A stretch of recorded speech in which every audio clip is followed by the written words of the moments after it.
إن الحمد لله نحمده تعالى ونستعينه ونستغفره ونعوذ بالله من شرور أنفسنا ومن سيئات أعمالنا. من يهد الله فلا مضل له ومن يضلل فلا هادي له. أشهد أن لا إله إلا الله وحده لا شريك له إقرارا به وتوحيدا، وأشهد أن محمدا عبده ورسوله. يقول الله تعالى في كتابه الكريم: يا أيها الذين آمنوا اتقوا الله حق تقاته ولا تموتن إلا وأنتم مسلمون. يا أيها الناس اتقوا ربكم الذي خلقكم من نفس واحدة وخلق منها زوجها وبث منهما رجالا كثيرا ونساء واتقوا الله الذي تساءلون به والأرحام إن الله كان عليكم رقيبا.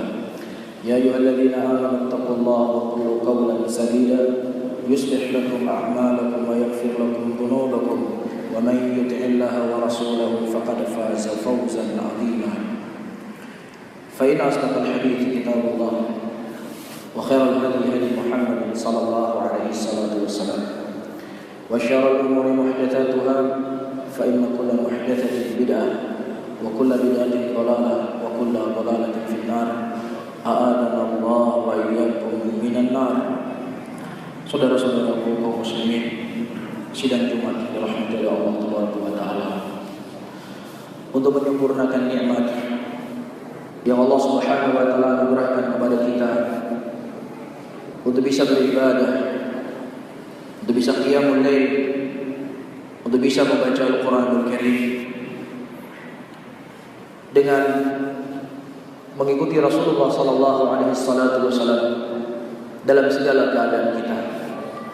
Mungkin hari-hari yang kita lalui di bulan Ramadan ini, kita sudah berusaha untuk mencocoki apa yang diajarkan oleh Nabi sallallahu alaihi wasallam kepada kita.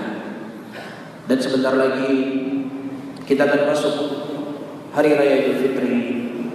Dan Nabi sallallahu alaihi wasallam tidak hanya mengajarkan kepada kita bagaimana cara kita berpuasa, tapi Rasulullah sallallahu alaihi wasallam dengan segala kesempurnaan syariatnya juga telah mengajarkan kepada kita adab-adab dan sunnah-sunnah yang perlu untuk kita ketahui di hari raya. Laqad kana lakum fi Rasulillah uswatun hasanah.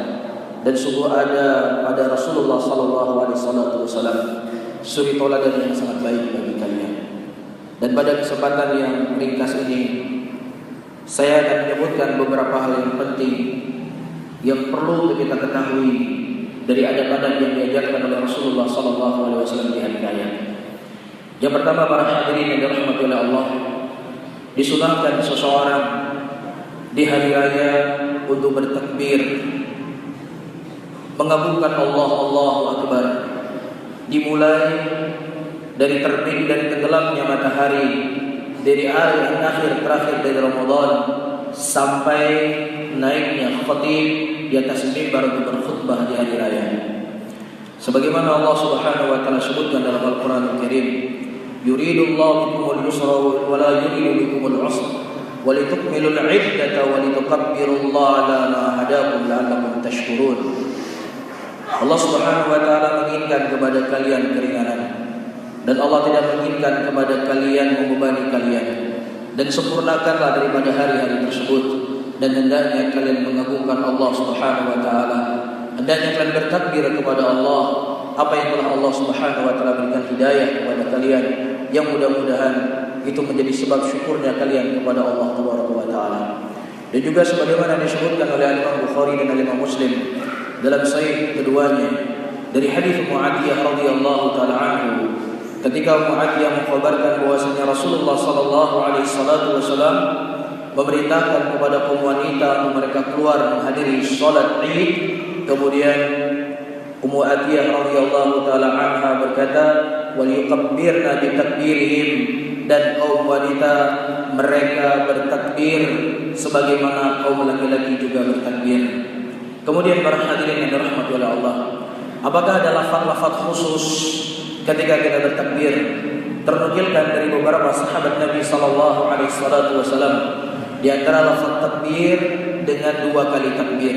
Allahu Akbar, Allahu Akbar, La ilaha illallah, Allahu Akbar, walillahil hamd. Dan juga diriwayatkan dari sahabat Rasulullah dengan menyebutkan 3 takbirat. Allahu Akbar, Allahu Akbar, Allahu Akbar, La ilaha illallah, Allahu Akbar, Allahu Akbar, Allahu Akbar, walillahil hamd. Ya, dan ini sebaik-baik takbir yang kita baca di hari raya. Namun, kalau seandainya kita menambah dari apa yang teriwayatkan, maka tidak bermasalah.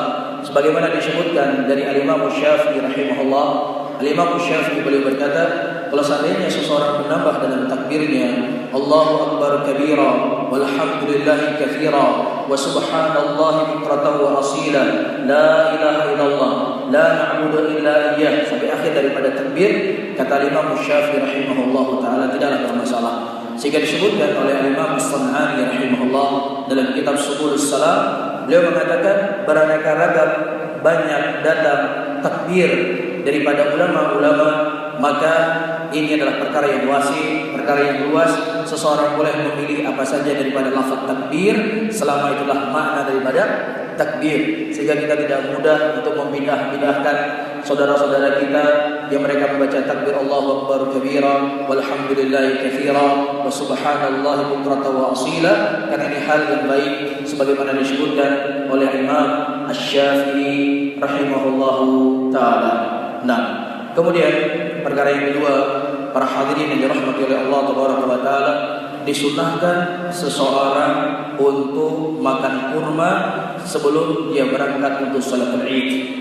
Sebagaimana hadisnya datang dari Anas bin Malik radhiyallahu taala anhu yang dikeluarkan oleh Imam Bukhari rahimahullahu taala dalam sahihnya, kata Anas bin Malik radhiyallahu taala anhu, kana Rasulullah sallallahu alaihi wasallam la yaghduna yaumul fitri hatta ya'kulu tamarati witra.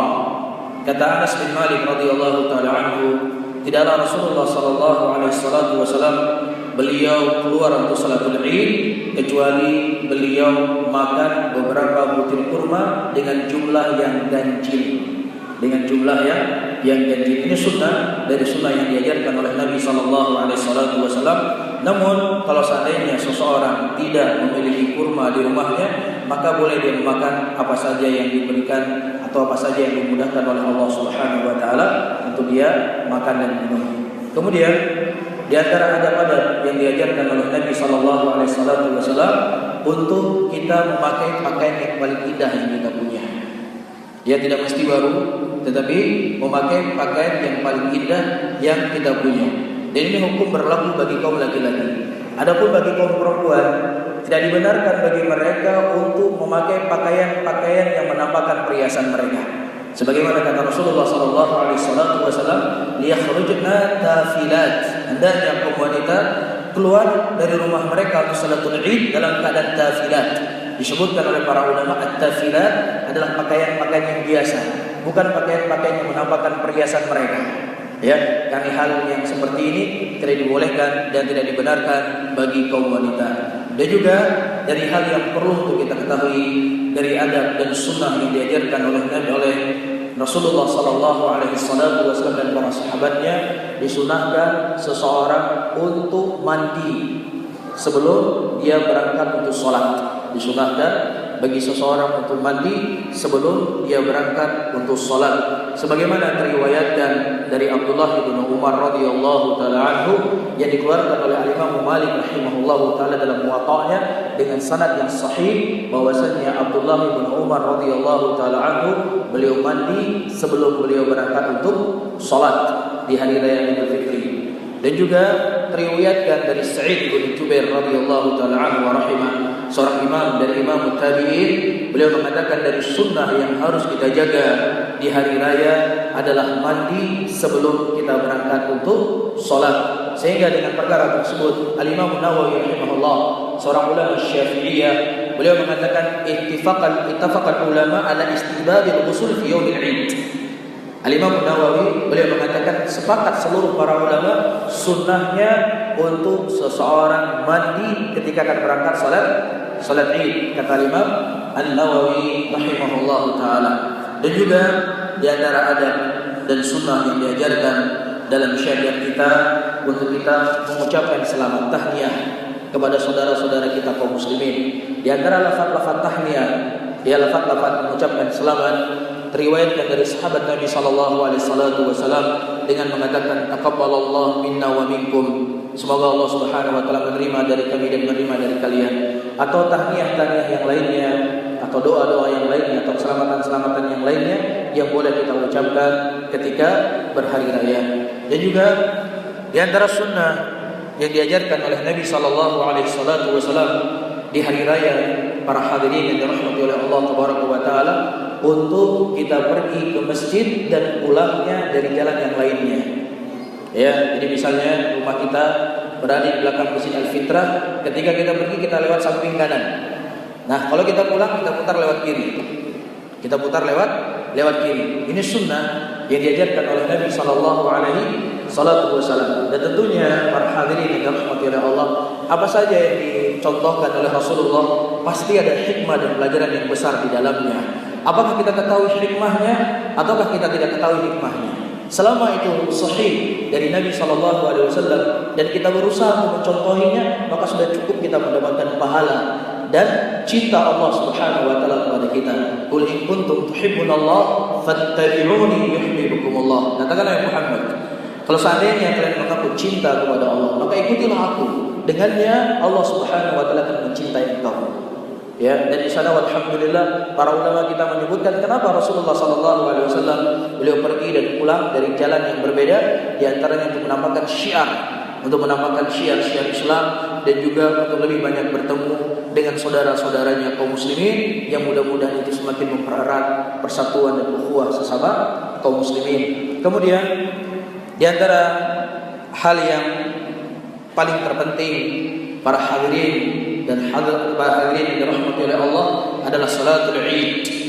Ya, salatul Id adalah di antara amalan dan ibadah yang paling penting di hari raya. Ya. Para ulama mereka berselisih pendapat tentang hukum salatul Id. Madzhab Syafi'iyah, Hambali dan Malikiyah mereka mengatakan bahwasanya salatul Id itu hukumnya adalah sunnah muakkadah. Ya, dalam madzhab kita, madzhab Syafi'iyah, memandang bahwasanya salatul Id itu hukumnya adalah sunnah muakkadah. Adapun dalam madzhab Hanafiyah, madzhab Hanafiyah, dan dikuatkan oleh Syekhul Islam rahimahullah bahwasanya salatul Id itu hukumnya wajibul aini. Salatul Id itu hukumnya wajib al-aini. Di antara dalil-dalil yang menunjukkan bahwasanya salatul Id adalah wajibul aini adalah firman Allah Subhanahu wa taala, "Fasholli li rabbika wanhar." Dan hendaknya kalian salat dan menyembelihlah kalian. Dan para ulama tafsir menyebutkan fasholli di sini adalah salatul Id, adalah salatul al-Id. Dan juga di antara dalil yang menunjukkan wajibnya salatul Id, Rasulullah sallallahu alaihi wasallam beliau tidak pernah meninggalkan salat Id sekalipun dalam hidupnya. Beliau tidak pernah meninggalkan sama sekali. Dan juga di antara dalil yang menunjukkan wajibnya salatul Id, hadis yang datang dari Mu'atiyah radhiyallahu taala anha yang dikeluarkan oleh Imam Bukhari dan Imam Muslim. Rasulullah sallallahu alaihi wasallam memerintahkan wanita-wanita pingitan yang dipingit di rumahnya juga keluar untuk mempersekusikan salatul Id. Bahkan Rasulullah memerintahkan wanita-wanita yang tidak punya jilbab, yang tidak punya penutup badannya, maka dia diperintahkan oleh Rasulullah untuk meminjam dari pakaian-pakaian wanita yang lainnya. Menunjukkan apa? Besarnya kewajiban dari salatul Id itu sendiri. Dan ini wallahu taala alam bisawab adalah pendapat yang kuat dari pendapatnya para ulama. Bahwasanya salatul Id itu hukumnya adalah wajib. Iya. Dan bagaimana sifat salat Id? Sifat salat Id itu dilakukan 2 rakaat. Tidak boleh seseorang melebihi dari rakaat yang telah ditentukan dalam syariat ini. Telah diriwayatkan dari Umar bin Khattab radhiyallahu taala anhu, Umar bin Khattab mengatakan salatul Idul Fitri wa Idul Adha rak'atan. Kata Umar bin Khattab, salatul Idul Fitri dan salat Idul Adha adalah 2 rakaat. 2 rakaat salat Idul Fitri dan 2 rakaat salat Idul Adha. Iya. Jadi disunahkan salatul Id itu di musalla. Disunahkan salatul Id di musalla, yaitu di lapangan luas. Ya, sebagaimana datang hadis dari Abu Sa'id Al-Khudri radhiyallahu taala anhu, kata Abu Sa'id Al-Khudri radhiyallahu taala anhu, kana Rasulullah sallallahu alaihi wasallam yakhruju yaumul fitri wal adha ila al-musalla.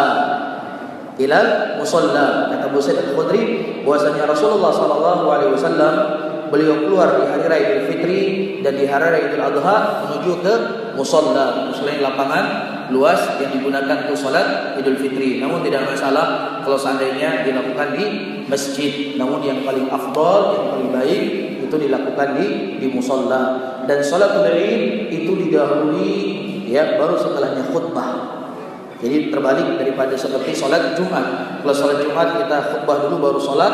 Adapun dalam salatul Id kita ya salat dulu baru setelahnya khutbah. Sebagaimana datang hadis dari Abdullah bin Abbas radhiyallahu taala anhu, kata Abdullah bin Abbas, "Asyhadu ala Rasulillah sallallahu alaihi wasallam qad shalla qabla al-khutbah thumma khatabah." Kata Abdullah bin Abbas, aku mempersaksikan Nabi sallallahu alaihi wasallam beliau salat sebelum khutbah, kemudian setelahnya beliau berkhutbah, kata Abdullah bin Abbas radhiyallahu taala anhu. Dan ya di antara kaifiyah salatul Id para hadirin yang dirahmati oleh Allah, salatul Id pada takbir pertama kita mengucapkan 7 kali takbir. 7 kali takbir. Adapun pada rakaat yang kedua kita bertakbir dengan 5 kali takbir. 5 kali takbir sebagaimana datang dari Aisyah radhiyallahu taala anha, kata Aisyah radhiyallahu taala anha, at-takbir fil fitri wal adha al-ula bi 7 takbirat wa thaniyah 5 takbirat. Kata Aisyah radhiyallahu taala anha, bertakbir di hari raya Idul Fitri dan Idul Adha pada rakaat yang pertama, kata Aisyah, Rasulullah bertakbir 7 kali, dan pada rakaat yang kedua Rasulullah sallallahu alaihi wasallam bertakbir berapa kali? 5 kali, kata Aisyah radhiyallahu taala anha. Nah, bagaimana kalau seandainya seorang makmum yang kemudian dia hanya mendapatkan 2 takbir saja dari imam? Ya, 2 takbir saja dari imam. Dia datang terlambat ke masjid. Ternyata dia hanya mendapatkan 2 takbir saja dari imam, tidak mendapatkan 7 takbir.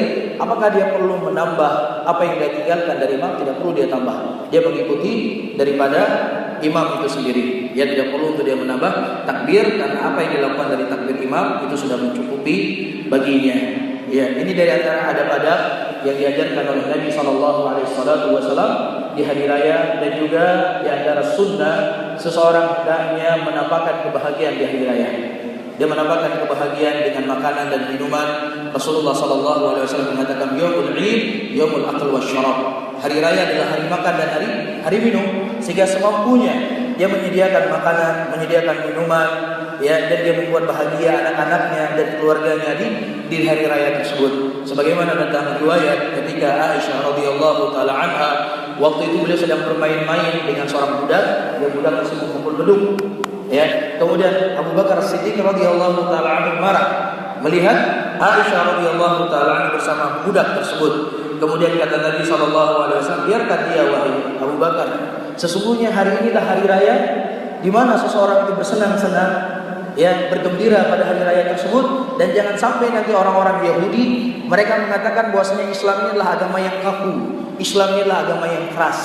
Ada masa-masanya kita bersantai, ada masa-masanya kita bermain-main, ada masa-masanya kita bersenang-senang, maka kita gunakan waktunya di hari raya untuk bersenang-senang, namun dengan batasan-batasan yang telah diatur dalam syariat Islam. Sehingga tidak boleh para hadirin yang dirahmati oleh Allah di hari raya yang penuh dengan kebarokan tersebut, terlebih kita telah melaksanakan ibadah di bulan Ramadan, untuk kita melanggar apa yang telah diatur oleh Allah Taala. Di antara kebanyakan kesalahan atau pelanggaran yang banyak dilakukan orang-orang di hari raya, yaitu mereka bersalam-salaman dengan wanita-wanita yang bukan mahramnya. Ini perkara yang tidak dibolehkan dan tidak dibenarkan sedikit pun dalam syariat Islam. Diriwayatkan oleh Imam Tabrani rahimahullah dan disahihkan oleh Syekh Albani rahimahullah. Rasulullah sallallahu alaihi wasallam menyebutkan, lihat yaq'an rajul ahadukum bimakhatin min hadid khairul lahu ayyal masmarah la tuhidala. Dan apa maqala Nabi sallallahu alaihi wasallam? Rasulullah sallallahu alaihi wasallam menyebutkan, dengan seseorang menusuk kepalanya dengan besi, itu lebih baik, kata Rasulullah, daripada dia bersentuhan dengan wanita yang tidak halal baginya, yang bukan mahramnya. Iya, ini merupakan perkara dosa. Jadi jangan sampai ibadah yang telah kita lakukan, istighfar yang sudah kita lakukan di bulan Ramadan, kita berusaha untuk mencocoki sunnah Rasulullah, namun di hari raya, di hari pertama kita berbuka, justru kita berbuat hal-hal yang dilarang oleh Allah Subhanahu wa taala dan Rasul yang ini dijauhi para hadirin yang dirahmati oleh Allah. Tentunya Allah itu lebih harus kita jaga daripada hanya menjaga perasaan orang enggak enak kalau saya enggak salam, nanti dibilang sombong. Ya, Allah lebih berhak untuk kita jaga. Al-Imam Syafi'i rahimahullah, beliau berkata, kalau seandainya seseorang mengikuti ridhonya manusia, keinginannya manusia tidak akan pernah habis-habisnya, tidak ada ujungnya. Oleh karena itu kita mencari ridhonya Allah Subhanahu wa taala. Dan perkara terakhir para hadirin yang dirahmati oleh Allah yang ingin saya sampaikan pada khutbah hari ini, mendatangi kubur adalah ibadah dan sunnah yang mulia dari sunnah Rasulullah sallallahu alaihi wasallam. Rasulullah mengatakan, kuntu nahaitukum an ziyaratul qubur fazuru al-an. Dulunya aku melarang kalian untuk mendatangi kubur, maka datangilah kubur hari ini. Ini sunnah dari sunnah Rasulullah mendatangi kubur. Dalam hadis yang lain Rasulullah mengatakan, zurul kubur fa inna ziyaratul qubur yudzakirukumul maut. Datangilah oleh kalian kubur, ziarahlah oleh kalian kubur, karena dengan kalian mendatangi kubur ini akan mengingatkan kalian kepada kematian. Ini sunnah Rasulullah. Sehingga siapa saja di antara seorang muslim yang mereka menolak hukum ziaratul kubur setelah dia tahu ada hadis dari Nabi sallallahu alaihi wasallam, dalam masalah ini kita takutkan dia telah melakukan pelanggaran yang sangat besar, menolak hadis Nabi sallallahu alaihi wasallam. Namun perlu diketahui para hadirin yang dirahmati oleh Allah Subhanahu wa taala, seseorang boleh mendatangi kubur kapan saja. Ya, dan jangan dia mengkhususkan mendatangi kubur itu khusus di hari raya, atau apalagi ada keyakinan menziarahi kubur di hari raya itu lebih baik, lebih afdal, pahalanya lebih besar. Inilah sesuatu yang tidak datang tuntunannya dari Nabi sallallahu alaihi wasallam. Ibadah itu dikaitkan dengan kesesuaian caranya, bentuknya dan jumlahnya dari Nabi sallallahu alaihi wasallam. Suatu hari ada seseorang bersin di samping Abdullah bin Umar. Dia mengatakan alhamdulillah wassalamu ala rasulillah. Dia bersin, dia mengucapkan alhamdulillah. Kemudian dia berselawat kepada Rasulullah. Selawat bagus atau tidak bagus para hadirin? Selawat bagus. Selawat adalah ibadah kepada Allah. Sebagai bentuk cinta seseorang kepada Rasul, dia banyak berselawat. Namun ketika orang ini berselawat di samping Abdullah bin Umar, ketika dia bersin, dilarang oleh Abdullah bin Umar. Abdullah bin Umar berkata, dulunya kami bersin di zaman Rasul, dan Rasul hanya mengajarkan kepada kami alhamdulillah. Rasulullah tidak mengajarkan kepada kami untuk mengucapkan apa? Wassalamu ala rasulillah. Apakah difahami Abdullah bin Umar? Abdullah bin Umar ajib selawat. Abdullah bin Umar tidak melarang orang berselawat. Abdullah bin Umar orang yang paling cinta kepada Rasul alaihi salatu wasallam. Tetapi beliau melarang, tidak pernah Rasulullah mengajarkan berselawat ketika kita bersin. Silakan Anda berselawat pada tempat yang lainnya, jangan berselawat di sini ketika bersin. Bersin hanya diajarkan oleh Nabi sallallahu alaihi wasallam mengucapkan apa? Alhamdulillah. Nah, mudah-mudahan apa yang saya sampaikan pada khutbah ini bermanfaat bagi saya sendiri dan juga bagi hadirin semuanya. Barakallahu wa lakum fil Qur'anil azim wa nafa'ani wa iyyakum bima fihi minal ayati wa dzikril hakim. Fataqabbalallahu minni wa minkum innahu samii'un 'aliim.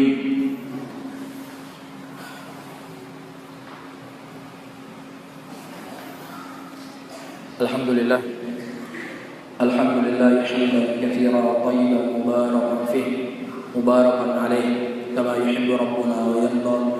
Asyhadu an la ilaha illallah wahdahu la syarika lah iqraran bihi wa tauhidan wa asyhadu anna Muhammadan abduhu wa rasuluh. Yaqulu Allah ta'ala fi kitabihil karim, a'udzu billahi minasy syaithanir rajim. Bismillahirrahmanirrahim. Wal 'asr innal insana lafi khusr illa alladziina aamanu wa 'amilus salihati wa tawassaw bil haqqi wa tawassaw bis sabr. Inna Allaha wa malaikatahu yusholluna 'alan nabi ya ayyuhalladzina amanu shallu 'alaihi wa sallimu taslima. Allahumma shalli 'ala Muhammadin wa 'ala alihi wa ashabihi wa man tabi'ahum bi ihsan ila yaumiddin. Allahumma ighfir lil muslimina wal muslimat wal mu'minina wal mu'minat al ahya'i wal amwat. Rabbana atina fid dunya hasanah wa fil akhirati hasanah wa qina adzaban nar. النار. Akhiru da'wana wa aqimus salam.